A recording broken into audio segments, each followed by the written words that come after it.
En 2017, je me suis lancé un défi, renouer avec mon passé de lycéen. Passionné de vidéo, j'ai donc décidé de sortir ma caméra afin de me balader sur les traces laissées par mes souvenirs. Au travers de ces 5 parties, ce documentaire sera trace visible de ce chemin pour comprendre quel adolescent j'ai pu être et ainsi me cerner l'adulte que je suis en train de devenir. Bonjour, je m'appelle Nicolas, j'ai 23 ans et cela fait 5 ans que j'ai passé mon bac.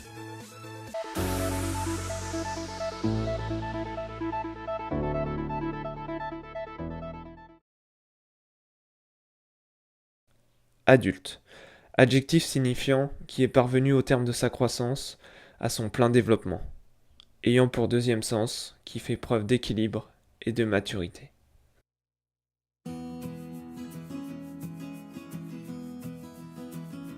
J'ai longtemps essayé de définir ce qui pouvait faire de moi un adulte.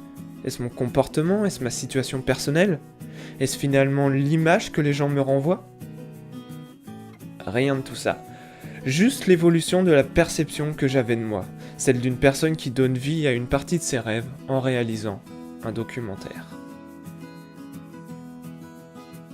J'ai essayé de faire pilote de ligne, j'ai tenté les concours de l'ENAC, la première année que j'étais en école d'ingénieur, pour avoir un petit peu de bagage pour tenter les concours de l'ENAC. Bon, là ça n'a pas marché non plus parce que c'est très sélectif et puis c'est hyper haut en niveau. Donc j'ai fini mon école d'ingé, au final je regrette pas d'être devenu ingénieur, ça j'ai réalisé ce que je voulais faire quand j'étais au lycée. Sinon qu'est-ce que j'avais d'autre comme ambition au lycée? Avoir mon bac, c'était le premier objectif. Ouais. Voilà, je l'ai eu avec pas beaucoup de points, mais je l'ai eu quand même. Donc j'étais content. Et même pour les études supérieures, j'avais pas d'objectif en fait, parce que moi j'ai fait histoire parce que j'aimais ça et c'est un peu venu au hasard des choses, on va dire. Après, sur le point de vue plus personnel, en fait, j'avais pas plus d'objectifs que ça, je pense. C'était un peu. Quand on est lycéen, on va dire, on est un peu insouciant. On prend la vie un peu comme elle vient, quoi. Donc, Je voulais pas avoir un diplôme hyper élevé pour me retrouver pendant 10 ans à galérer un petit peu parce qu'il y a pas de travail. C'est vrai que je voulais assez vite m'orienter vers un diplôme qui me permette d'avoir assez vite un boulot stable. Moi, pour avoir travaillé dans le monde un petit peu de l'entraînement sportif, bon, bah, c'est quasiment tous les 1 an, tous les 2 ans, tu dois un petit peu te battre pour trouver un nouveau contrat. C'est des situations qui sont un petit peu stressantes. Moi, je voulais pas avoir tous les ans à stresser un petit peu sur ma vie professionnelle. Donc déjà, c'était ça, avoir un emploi stable. Je voulais avoir une vie tranquille, avec une routine, faire des études pour faire des études et à la suite de mes études, avoir un parcours normal. Je dirais pas basique parce que c'est un mot assez négatif, mais avoir un parcours linéaire et commencer ma vie, avoir une petite vie tranquille. Et ça, du coup, ça a complètement changé ensuite. Je voulais trouver un boulot qui m'intéressait. J'avais envie de bouger aussi, d'aller autre part et d'aller rencontrer des gens ailleurs. Je pensais pas forcément étranger à l'époque. Mais en tout cas, ouais, j'avais envie d'aller voir ailleurs ce qui pouvait se passer et de trouver un métier qui allait me plaire. Tout simplement, mes motifs, c'est études, expérience professionnelle diverse, expérience professionnelle dans le vin, et après entrer dans l'entreprise familiale. Donc déjà au niveau des études, je pense que oui, je pense que j'ai rempli, j'ai fait ce que j'avais à faire. En BTS MRC en 2 années, c'est très bien pour devenir commercial. Il y en a de plus en plus qui font ça, il y en a qui font des écoles de commerce, mais c'est vraiment, là pour aller dans les postes de bureau, c'est vraiment plus haut. Et moi c'est pas ce qui m'intéressait, moi je veux vraiment faire du commerce, aller voir le client. Donc moi en BTS MRC ça m'allait très bien, j'ai appris toutes les bases du commerce. Même encore aujourd'hui ça me sert. Aujourd'hui je vois des choses dans ma vie que si j'avais pas fait ce BTS, j'aurais pas pu par exemple approcher les choses de manière plus commerciale ou autre. Après ma licence 3 m'a bien aidé dans le fait que déjà ça m'a donné encore autre chose sur le vin, une autre, pas sur le vin, sur le commerce, une autre approche. En plus de ça j'ai acquis donc la partie, on va dire, viticole. Et après, bah là, je suis dans mon étape, on va dire dans mon étape 2, où là, je suis dans mes expériences diverses, où là, j'apprends bien, ça me plaît. Je voulais devenir vétérinaire. C'est vraiment resté le fil conducteur pendant mes années de lycée. C'est pas ce que j'ai fait, mais c'est pas grave. Et puis, je voulais voyager. Parce que voilà, il y avait des voyages qui se profilaient aussi dans les années suivantes de mon bac. Et donc, je voulais vraiment faire ça. Et ce qui s'est passé, j'ai pas fait vétérinaire. Mais j'en suis pas morte pour autant et je suis très bien où je suis. J'ai voyagé, ça fait 5 ans que je pars tous les étés à l'étranger dès que j'ai l'occasion. En tout cas, j'ai eu l'occasion, notamment avec le scoutisme, de partir. C'est ce que j'ai fait.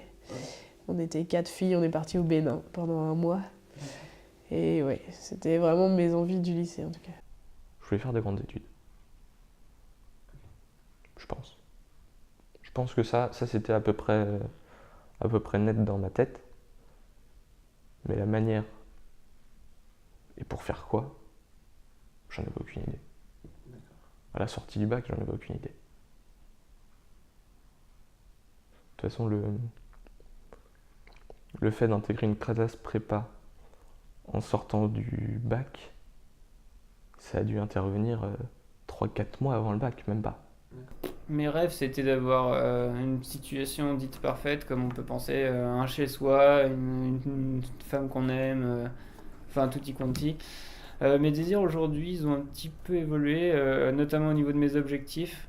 Mon objectif maintenant, c'est vraiment trouver quelque chose qui me plaît, vivre pour moi. J'ai toujours l'envie de partager ma vie avec la compagne avec laquelle je vis actuellement. Donc oui, il y a certains objectifs qui n'ont pas bougé, notamment celui-là. Et autrement, il y en a beaucoup qui se sont modifiés, comme j'avais pour objectif, je sais pas, moi, parce qu'il y a des objectifs que j'ai acquis, qui sont maintenant faits, notamment partir de chez mes parents pour avoir un petit peu de liberté et de... comment on appelle ça, d'autonomie vis-à-vis d'eux, pour leur montrer que l'enfant qu'ils ont élevé est devenu un homme. J'avais pour objectif d'avoir un chien, j'ai un chat.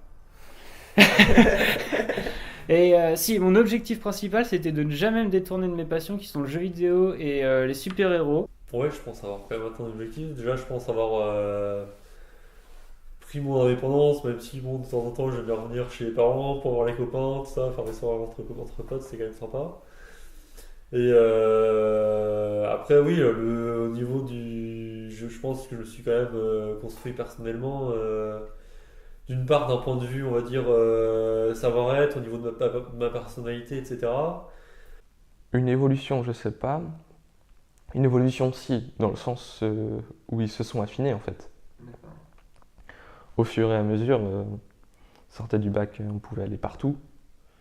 J'ai choisi l'une des filières probablement les plus larges possibles.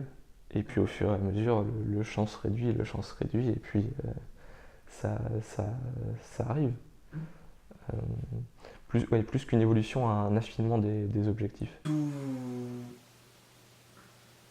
Tout est un peu caché par cet objectif principal qui est ma santé et me stabiliser au niveau santé surtout. D'accord. On va dire que l'objectif, c'est ça depuis un peu plus d'un an et demi, c'est celui-là, quoi. Au bout d'un moment, on se rend compte qu'il y en a qui sont peut-être pas forcément réalisables tout de suite. Après, il y en a qui sont forcément prioritaires sur d'autres. Donc, bon, il y en a qu'on a envie d'atteindre et réaliser assez vite. D'autres qu'on se dit ça peut attendre. Certains qu'on va mettre un petit peu de côté, même ou qu'on va faire évoluer. Moi, c'est vrai qu'il y a des objectifs que j'ai déjà atteints. Et puis, on se dit, ça y est, maintenant, je l'ai atteint. Puis, bon, on a tout le temps un petit peu un goût de... au final, on veut toujours plus. Donc, dès qu'un objectif est atteint, on a tendance à vouloir... viser un petit peu plus haut, donc c'est vrai que les objectifs se renouvellent tous les ans. Tous les ans, il y en a qu'on va mettre de côté, tous les ans, il y en a d'autres qui vont apparaître. Et c'est vrai que moi, j'aime bien avoir tout le temps un petit objectif en tête. C'est ce qui me fait aller au boulot, c'est ce qui me fait aller à l'entraînement, c'est ce qui me fait un petit peu préparer mes vacances à l'avance, m'organiser dans ma vie personnelle. Si je sais que j'ai rien de prévu dans les 4 prochains mois, 6 premiers mois, c'est vrai que ça me ferait sûrement démoraliser un petit peu. Il me faut tout le temps quelque chose qui va arriver. Alors, oui, j'ai réussi un petit peu à bouger en France avec mes stages, mes études. J'ai su saisir les opportunités que je pouvais avoir.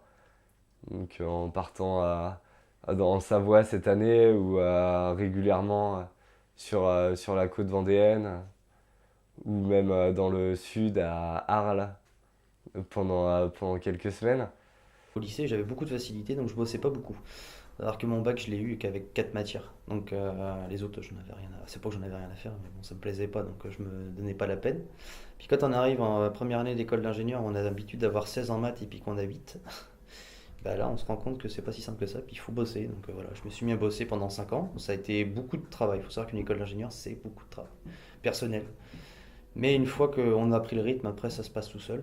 Et puis, il faut se donner les moyens, de toute façon. Donc, voilà. J'ai réussi à faire des boulots différents qui me plaisaient. Et je commence à trouver ma voie aussi et à savoir dans quoi je veux m'orienter. Donc ça a pris son temps, mais je pense que 5 ans après, j'ai une vision assez claire de où je veux aller et comment je veux y aller.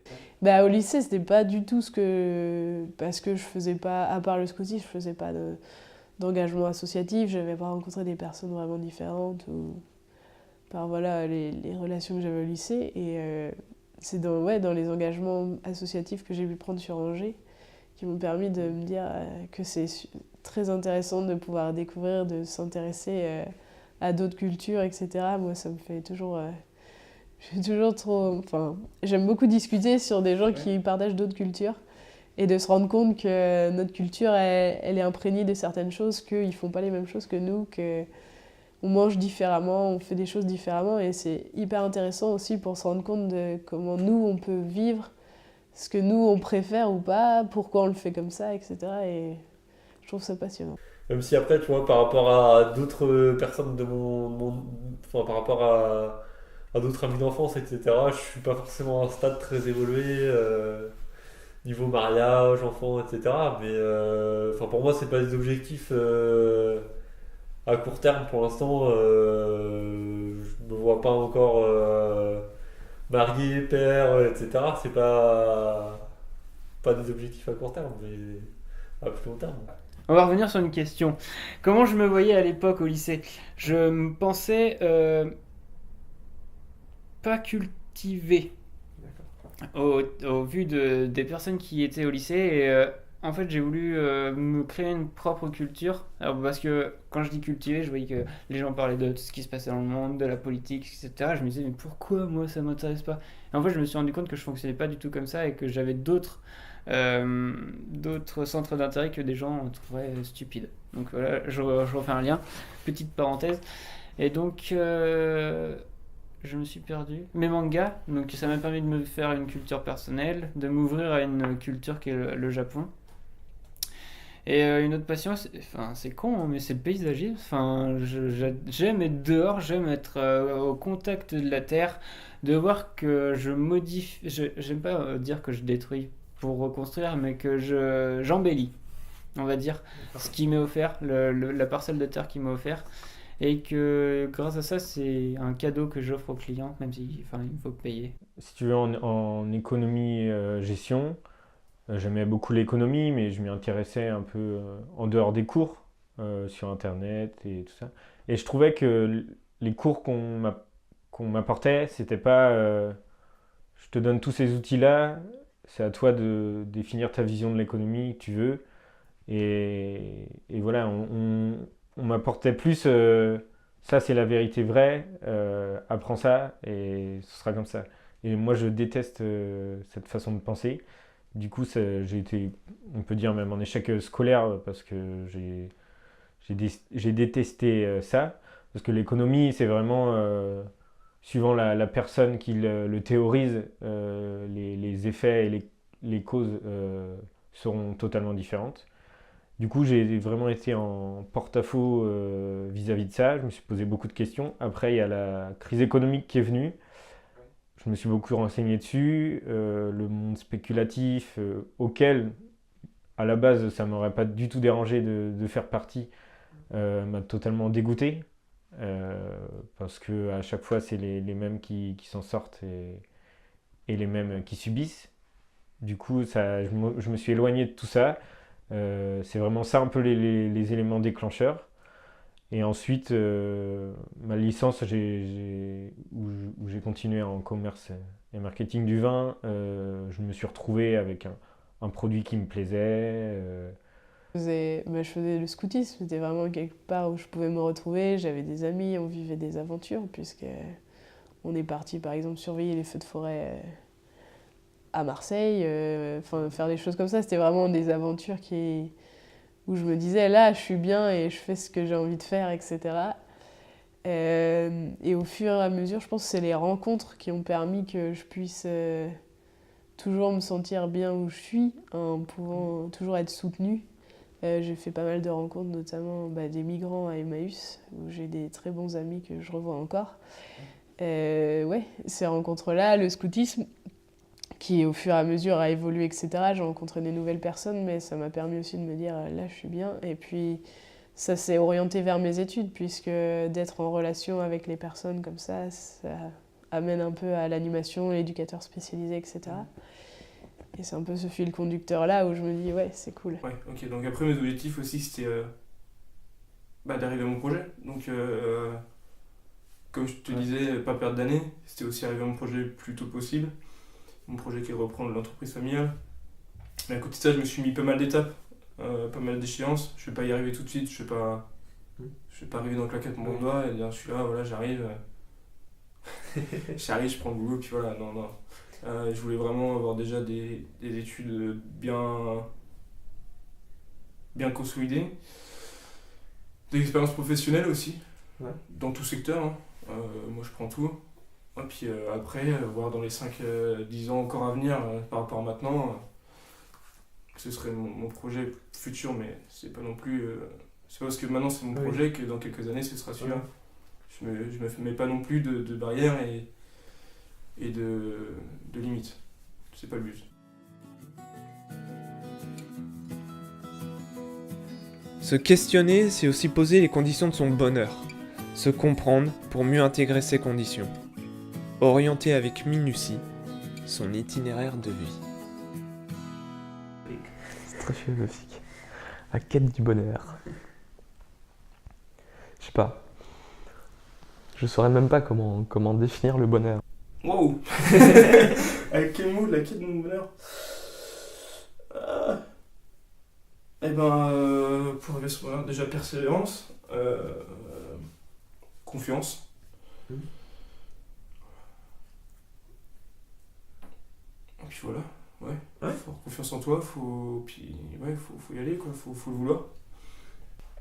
Alors je pense qu'il n'y a pas vraiment, enfin moi je me fixe pas forcément d'objectif clé, il me faut ça et ça pour être heureux, enfin je suis pas forcément quelqu'un de très matérialiste, mais moi de mon point de vue j'aime bien passer des bons moments entre potes, des bons moments avec ma famille, avec ma copine. Alors oui, je suis épanoui dans mon quotidien, malgré que mon travail me prend beaucoup de temps personnel, parce qu'un doctorat c'est pas une paille. Faut savoir que tu bosses beaucoup sur ton temps personnel, tu rentres chez toi à 18h le soir, jusqu'à 22h tu y es. Donc c'est vrai que ça prend beaucoup de place dans ta vie, donc faut savoir jouer avec. Après, je pense pas que je suis épanoui à 100% dans ma vie pour l'instant, parce que j'ai beaucoup la tête dans le travail pendant 3 ans. Mais je pense qu'après, ça sera vraiment quelque chose où je prendrai beaucoup de temps pour moi, ça c'est clair et net. Là, je donne ma vie au travail, mais après, ce sera bien différent. Alors oui, pleinement, parce que j'ai fait des études vraiment qui m'ont plu. Là, c'est vrai que l'emploi que je viens d'avoir est encore assez récent, donc je peux pas encore dire si ça va me plaire sur plusieurs années, mais là, c'est un petit peu l'excitation du premier emploi. Et moi, il me plaît énormément. C'est vrai que là, je reviens, pour exemple, mais là, je reviens des vacances de Noël. Après les vacances, moi j'avais aucune appréhension à retourner au boulot. Moi j'y suis retourné avec vraiment la bonne humeur, j'étais content de retourner au travail. Et c'est vrai que je pense que déjà ça c'est pas forcément le cas de tout le monde. Donc moi à ce niveau-là, je vais pas à me plaindre. Pour l'instant je me plais pleinement. Après est-ce que ça tiendra toute ma carrière? Ça peut aller. Après, vu que je suis à Lisbonne et que c'est assez difficile de trouver du travail à l'heure actuelle. Je dirais pas épanoui parce qu'il me manque un petit quelque chose, mais je le vis pas vraiment mal. Et puis je sais que dans le futur, ça ira, quoi. J'ai pas de définition précise du bonheur. J'ai tendance à voir les choses comme elles sont et à les apprécier comme elles sont. Au jour le jour, sans se prendre la tête. Donc, j'ai pas de quête personnelle du bonheur, un idéal à atteindre. Non. Après, ça m'empêche pas de. Voilà, il faut savoir apprécier les choses. On ne sait pas ce qui peut se passer demain. Donc, il faut savoir apprécier les choses au quotidien comme elles sont et puis vivre comme ça, vivre avec. J'ai eu de la chance d'avoir des parents qui me soutiennent moralement et financièrement aussi, il faut l'avouer. Et puis j'ai pu changer plein de fois d'études sans me dire à un moment donné je serais bloquée par l'argent. Et puis je suis soutenue par des amis, des rencontres, des amis qui Puis je fais toujours ce que je veux, entre guillemets, si je veux faire un engagement associatif, etc. Je suis toujours ce que j'ai envie de faire dans la mesure du possible. Et c'est super cool. C'est compliqué comme question. Comme épanoui, non, pas trop. Non. Pas trop parce que j'ai arrêté mes études. Voilà. Donc c'est un peu un échec. Je suis tombé malade, donc c'est pas ma faute, mais c'est un peu un échec aussi. Ouais. Et puis voilà, sur le plan personnel, j'ai ma famille qui est là, il n'y a aucun problème. Mais sur le plan personnel, aujourd'hui je suis seul et ça me pèse aussi beaucoup. Voilà. C'est bête à dire. Hein. Oui, non, mais il y a ses bons et ses mauvais côtés, mais voilà. Tout ça fait que à 24 ans, je me sens pas trop épanoui, on va dire. C'est une question un petit peu compliquée. À titre personnel, j'ai tendance à dire non parce qu'en fait cette année je me force à finir mon master pour avoir le diplôme. Donc je prends aucun plaisir à aller en cours, je me force à aller en cours et mes maîtres formateurs le ressentent parce que je suis très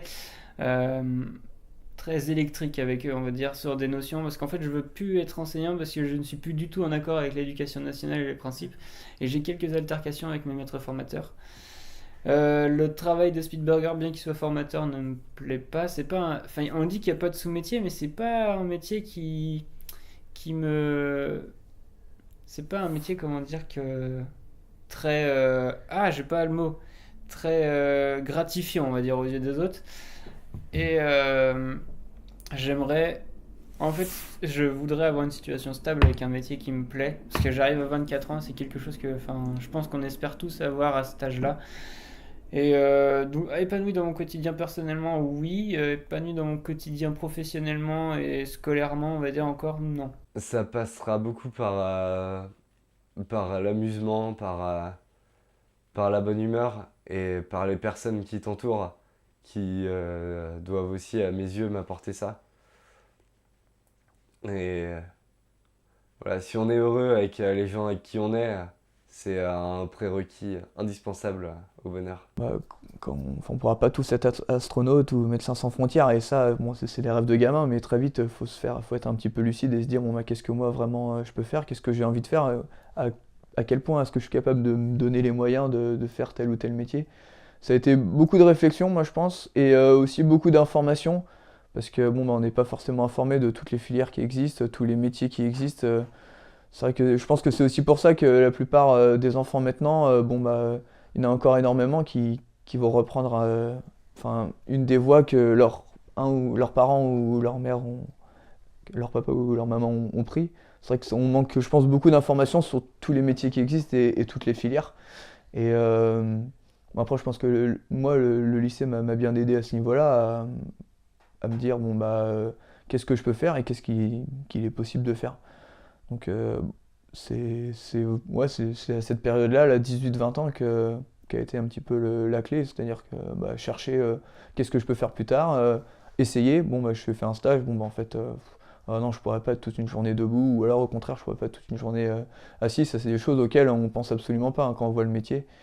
Et ouais, c'est ça. Réfléchir sur nous-mêmes, s'informer un petit peu, puis essayer en faisant des stages. Voilà. D'ici à 5 ans, j'espère bien avoir trouvé un emploi qui me permet je l'espère, travailler au contact du vin, des hommes, du commerce certes, mais aussi du produit. J'aimerais un peu trouver un emploi dans un vignoble déjà en biodynamie ou biologie, ça va de soi. Biologie, ça se dit ça? Biologie? Ouais. Je sais pas. En biodynamie ou un vignoble qui fait du vin biologique. Mais avoir un profil très, très couteau suisse, j'appelle ça. Parce que j'ai étudié le commerce, j'ai étudié l'économie, j'ai étudié des champs très verts. C'est comme je te disais, je suis un moyen partout. Et je veux être très bon en viticulture œnologie. Et c'est pour moi dans le but de à la fois vendre du vin, mais s'il y a besoin d'aider à faire du vin, il faut le faire. S'il y a besoin d'aller dans les vignes, y aller. Ça me plairait beaucoup d'avoir un profil très, très varié au sein d'un domaine. Ça me plairait beaucoup. Et dans le très long terme, j'espère monter mon entreprise. Ça a toujours été un objectif. Donc oui, voilà, j'ai pas forcément d'objectif clé, mariage, enfant, me faut tel et tel truc. Enfin voilà, moi c'est plus passer des bons moments et prendre la vie comme elle vient. Voilà. Oui, tout à fait. Tout à fait, parce que je me plais dans mes études ou dans les stages que j'ai fait au cours de mes études. Et en dehors de ça, les rencontres que je fais m'épanouissent pleinement. Donc oui, je suis tout à fait épanoui en ce moment. Moi, mon objectif, c'est soit je monte mon entreprise et que ça me fonctionne et puis que tout roule sur des roulettes pendant 40 ans de ma vie, soit j'aimerais me faire embaucher chez Airbus dans la section recherche en aérodynamique chez Airbus. Donc travailler sur des projets de fond et pas de l'avion qui a déjà été pensé. Penser à un nouvel avion, ça me plairait. Je pense qu'on est dans une société qui fournit des désirs. Peu importe si tu achètes tel truc, une semaine après, si tu voudras autre chose, c'est forcément obligé, c'est comme ça, c'est le système économique qui veut ça. Du coup, je pense vraiment se contenter des choses simples de la vie. Voilà, être avec ses proches, être sympa avec tout le monde, ne plus juger. Parce que je pense qu'en disant du mal des autres, on se fait du mal soi-même. Et voilà, consommer simplement et revenir à des valeurs beaucoup plus simples que ce que prône la société actuelle. J'ai tout ce que je veux, j'ai tout ce que j'ai voulu. J'ai une situation professionnelle et personnelle qui est plus que satisfaisante, je ne m'en plains pas du tout. Je pense que j'ai un boulot déjà qui me plaît. J'arrive à allier mes passions. Non, ouais, je suis assez content dans quelle situation je suis pour l'instant. Je sais à peu près vers quel domaine, vers quelle fonction je veux aller. Mais dans le même temps, je sais pas exactement ce que j'y ferai, ni comment, ni où. Il y a plein de points d'interrogation qui demeurent. Donc, vision du futur, ça revient à la quête du bonheur. Tu vois. Je vais prendre les choses comme elles vont venir et je m'adapterai. C'est ça, on s'adapte. On s'adapte à l'environnement extérieur, on s'adapte aux évolutions et puis on fait en sorte que tout se passe bien. Après, on provoque aussi ces évolutions dans le bon sens du terme. Donc, l'intérêt, c'est de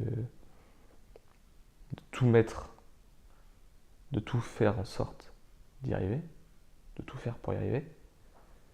Mais il y a toujours une part d'incertitude, une part de hasard qui fait qu'on se retrouve là et pas là. Donc j'ai pas de plan, de ligne complètement établi, me disant je peux faire ça, telle chose dans X années. Non, non, non, moi je suis heureux dans ma vie, ça y a pas de souci. J'ai une copine, j'ai un appart, je paye mes factures, donc ça c'est déjà quelque chose que il n'y a pas tout le monde qui peut le dire. Donc j'ai été longtemps sous le couvert de mes parents. C'est-à-dire que pendant mes 5 ans d'études, c'est mes parents qui payaient mes études et puis surtout qui me logeaient, qui me nourrissaient, enfin qui me payaient, qui me donnaient l'argent pour que je le fasse. Maintenant, je suis totalement autonome, donc ça, c'est depuis février, c'est quelque chose de, ouais, ça fait plaisir, ça fait du bien. Je pense que ça me permet d'être heureux dans ma vie, c'est de ne plus être au crochet des parents et puis de ne plus les voir se priver pour toi en fait. Voilà. Alors, à l'avenir, pour continuer dans le bonheur, faut avoir de nouveaux projets qui t'emmènent un peu plus loin, qui t'emmènent vers de la rencontre de nouvelles personnes, de nouveaux lieux. Donc voilà, la quête du bonheur pour la suite, c'est de continuer dans ce que je fais et m'amuser, que ce soit au boulot, sur ma vie privée, tout le temps être dans cette recherche-là. Et voilà, ça passe par de nouveaux projets. C'est de rester soi-même, de pas essayer de ressembler à quelqu'un qu'on voudrait être, même si on a toujours une image de soi, je pense, idéale, mais au moins d'y tendre vers cette image et de se dire là je fais quelque chose où je suis bien dans mes baskets et c'est en accord avec mes idées, mes valeurs, sans se dire voilà, j'aurais pu faire autrement, essayer au maximum. Après, il y a toujours des choses qui font que... Mais je pense que c'est ça, la quête du bonheur, ce serait que ça me ressemble, en tout cas, ce que je fais me ressemble et que je puisse le défendre, l'expliquer, etc. Et comme le scoutisme, c'est quelque chose que les gens pourraient critiquer maintes et maintes fois et en même temps, je sais le défendre, je sais ce que j'y gagne, etc. Et c'est toujours... malgré ce que les gens pensent, de se dire au moins moi je suis bien dans mes baskets et je crois en ce que je fais.